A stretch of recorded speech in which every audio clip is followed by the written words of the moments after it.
are cameras at various angles for the audience to see. And though these telecasts are all in color, they have not been reproduced in color, always in the station. So it was quite an unusual experience to find that we were in color here in the studio, so we could see ourselves. What does one do then with the old black and white? That's what I was thinking about. And there immediately came to my mind the story of a man who was an expert in throwing a boomerang. And he could throw that boomerang around a house, it would come back to him. He could throw it around a tree 3 or 4 times, it would come back to him. And a friend saw him and said that he ought to have a really good new boomerang. So he sent to Australia and got a new boomerang inlaid with pearl. And he gave it to the expert. 6 months later, he came back to see how the expert was getting on with his new boomerang. And his wife said, "He isn't here anymore. He's in a mental hospital." Yes, what happened? He went crazy trying to throw away the old boomerang. So,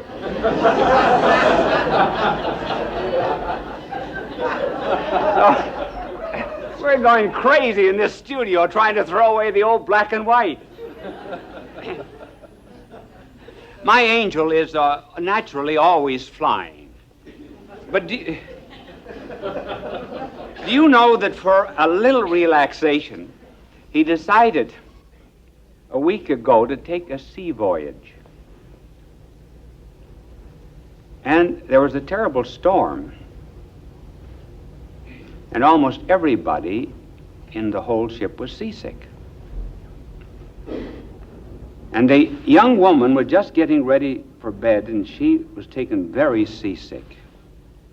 And she ran out down the corridor to the bathroom, and the angel, I don't know where an angel gets seasick, but at any rate, my angel did get seasick, and so he dashed out of his room, seasick as he could be. His wings were down, and he bumped into this girl, and oh, she was so ashamed and abashed. He says, "All right, lady, I'll never live to tell the story."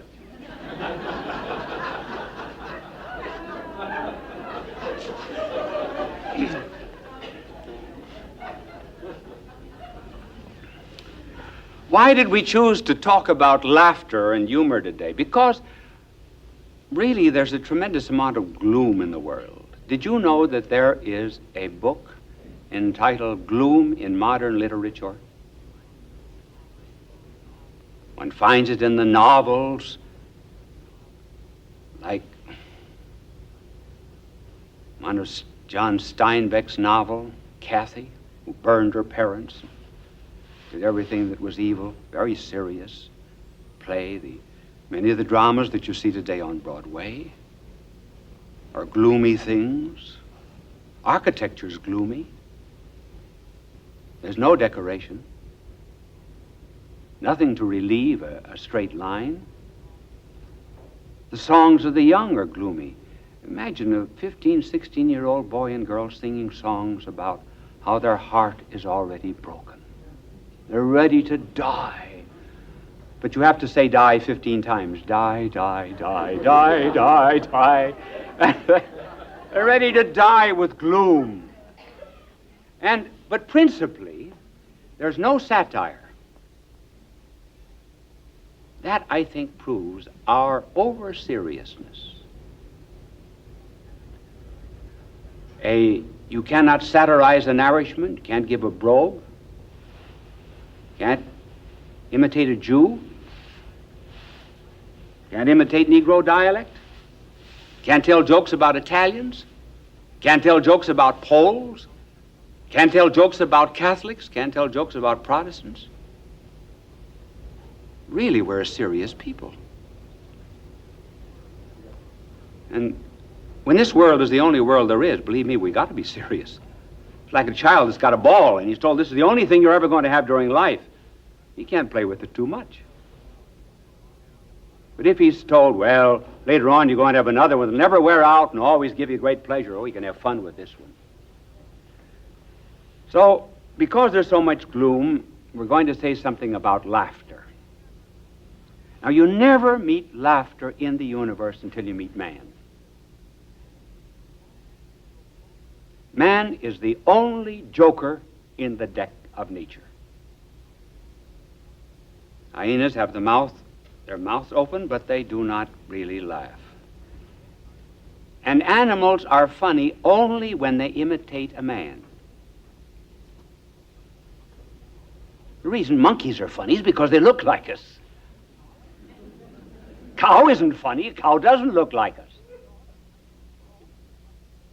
Dogs are funny when they sit up and beg, because we beg. I had a dog that I once trained to say his prayers, and he would put his head between his paws and wouldn't move until I said amen. Well, that was funny because he imitated a man. Then I also taught him, I would give him candy or meat, anything that he liked, and say, Lent, fast. And he wouldn't touch it until I said Easter.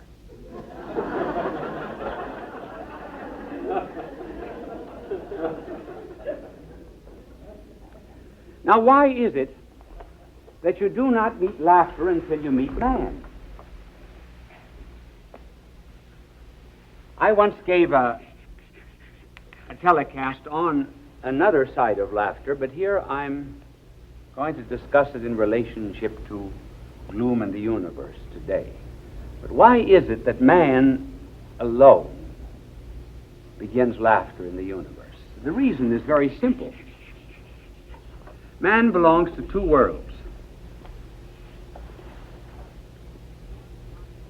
He is one, he has a divine image.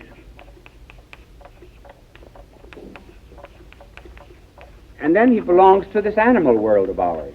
He's like an animal. Now, when you belong to two worlds, you've got really an opportunity for humor, for laughter. And the laughter begins whenever man begins to degrade slightly this divine image. Whenever there's a falling off from dignity, not the destruction of dignity. Oh, no. For example, death is not funny, because that's the complete destruction. But where there is a decrease of value in man, then there's laughter. Now, let's just take some simple examples. We often see men walking down the street with the hat on the side of the head.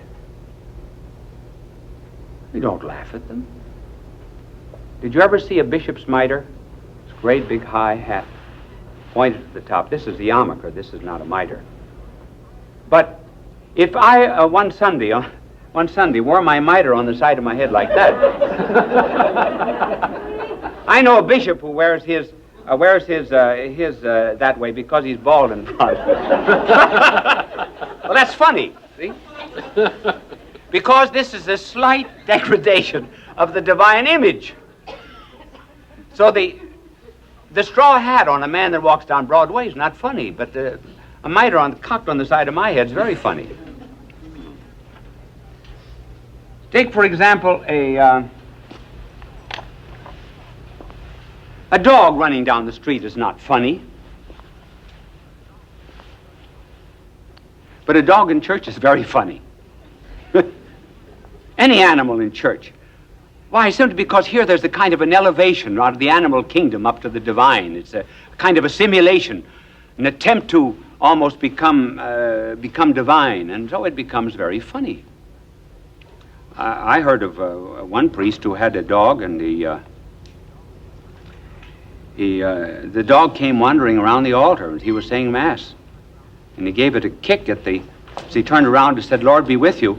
And he missed the dog, and he said, I'll get you at the pray, brethren.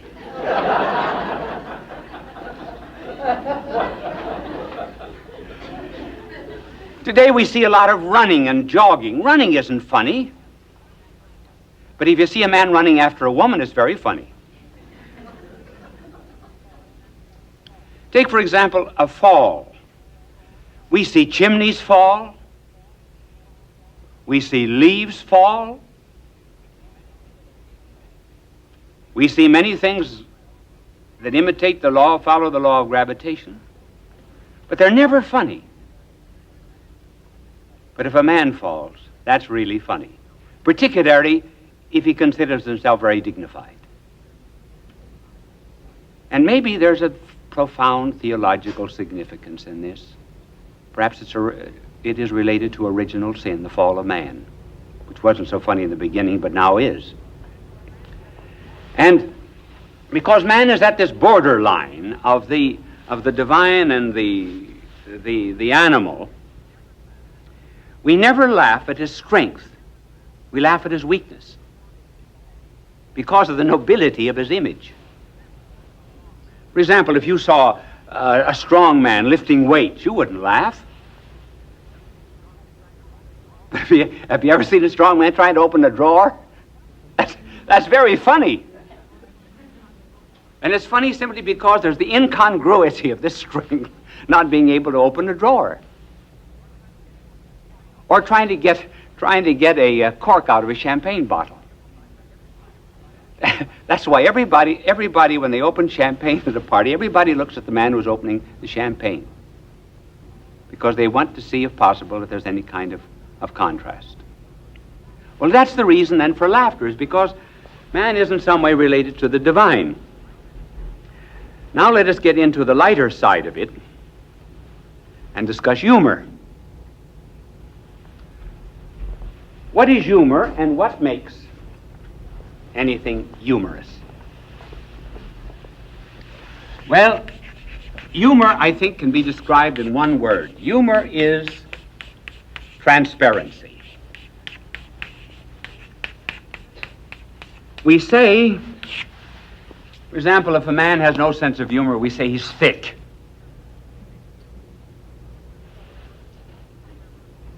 If, however, he is a sense of humor, we say he can see through things. He will get puns, for example, points of stories. The over-serious man he's like this. He's opaque. Can't see through it. The humorous man is like a window pane. Oh, he's like the glass on that television camera there. You can see through it. Now, who are the humorous people of the world? Well, all saints are, because they don't take anything very seriously. And that is why our blessed Lord spoke in parables. Parable is basically something very funny. For example, sunset is not a sunset. It's a revelation of the quickness of judgment. And new wine in old bottles, not to be taken seriously. That's the story of trying to put new ideas into old institutions. Sheep and goats, good and bad fish, the holy and the unholy. All parables are based upon a transparent universe. Poets see that. Poets are marvelous at seeing it. For example, Thompson. I gave you once a telecast on Thompson. Oh, you missed that, did you? Well, you should have stayed in that night. Thompson calls the sun a host, and the day a priest. And each morn the day goes to the Orient tabernacle, lifts from out it the host, raises it in benediction over the world, and then sets it in the flaming monstrance of the west. That's not taking a sunset very seriously. That's seeing the divine through it. Seeing the stars as glittering tapers lit about the day's dead sanctities. Wordsworth was walking through the forest once, and he said to a companion, "Down on your knees, man, there are violets."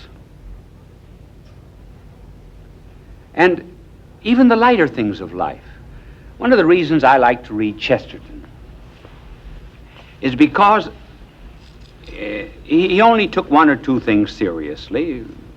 the salvation of his soul and the existence of God were about the two things that meant everything to him. And I love the story of when he met his future mother-in-law for the first time, Mrs. Boggs. And Mrs. Boggs, knowing that her future son-in-law was to come, had the house papered in a light gray color. And when Chesterton came in, Mrs. Boggs said, "How do you like the wallpaper?" And Chesterton took a crayon out of his pocket and drew along the wall the picture of his daughter Frances, whom he wanted to marry. That to him, it was light to him, and she didn't say anything, so finally he married Frances Boggs and was very happy. And it wasn't for him, no telling where he would have ended, because one day he was giving a lecture. He found himself in Liverpool, and he sent her a telegram, and he said, "I'm in Liverpool, where ought I be?" And he could write interesting poems. We won't have time to give them, but I want to give you some funny poems and examples of poets who see the funny things of life. One, Hilaire Belloc, who was a great friend of Chesterton.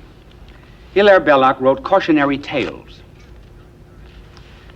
And here is this very learned historian and literateur giving morals in a humorous way. And the story of this little cautionary tale for children is not to lie. But notice how lightly he takes it. He doesn't pound down like a heavy moralist. There's humor. And this is about Matilda. Matilda told such awful lies, it made one gasp and stretch one's eyes.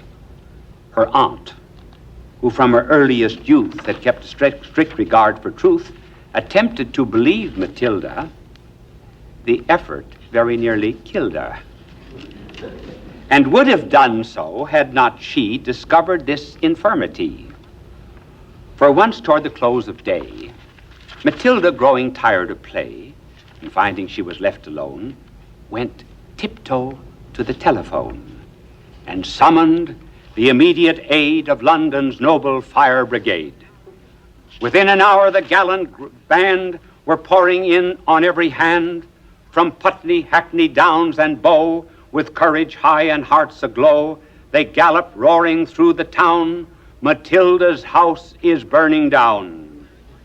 Inspired by British cheers and loud, proceeding from the frenzied crowd, they ran the ladders through a score of windows on the ballroom floor, and took peculiar pains to souse the pictures up and down the house, until Matilda's aunt succeeded in showing them they weren't needed. And even then she had to pay to get the men to go away. Now it happened that a few weeks later, her aunt was off to the theater to see that interesting play, The Second Mrs. Tanqueray. She had refused to take her niece to hear this entertaining piece, a deprivation just and wise to punish her for telling lies. That night, a fire did break out, and you should have heard Matilda shout. You should have heard her scream and bawl and throw the window up and call to people passing in the street, the rapidly increasing heat, encouraging her to obtain their confidence, but all in vain. For every time she shouted fire, they only answered, "Little liar." And therefore, when her aunt returned, Matilda and the house were burned.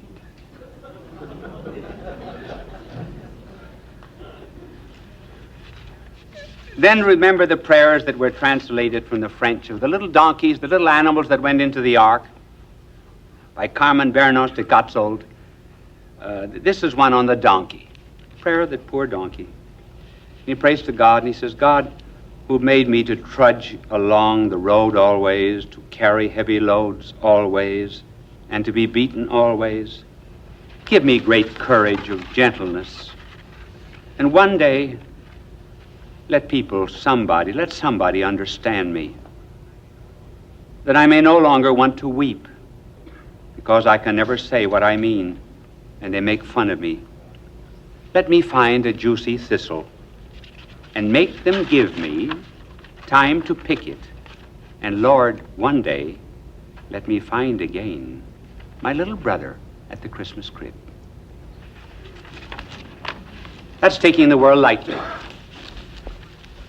And so on. And then there is, if I have time, there is also what is called by psychologists paradoxical intention. This is where we begin to laugh at ourselves. Spiritually, this means self-examination, and we do not take ourselves too seriously. But there are some people, for example, who get very nervous. They have to meet people, their hands sweat, they get jittery. And the psychologists have developed paradoxical intention, and they will tell them to sweat just as much as you possibly can. And say to yourself, now I'm going to sweat. I never sweated before like this, but I'm going to sweat and sweat and sweat. So they can stand off and really laugh at themselves, and they give it up. There was a boy who stuttered. And so they gave him a stuttering part in a play. And he didn't stutter.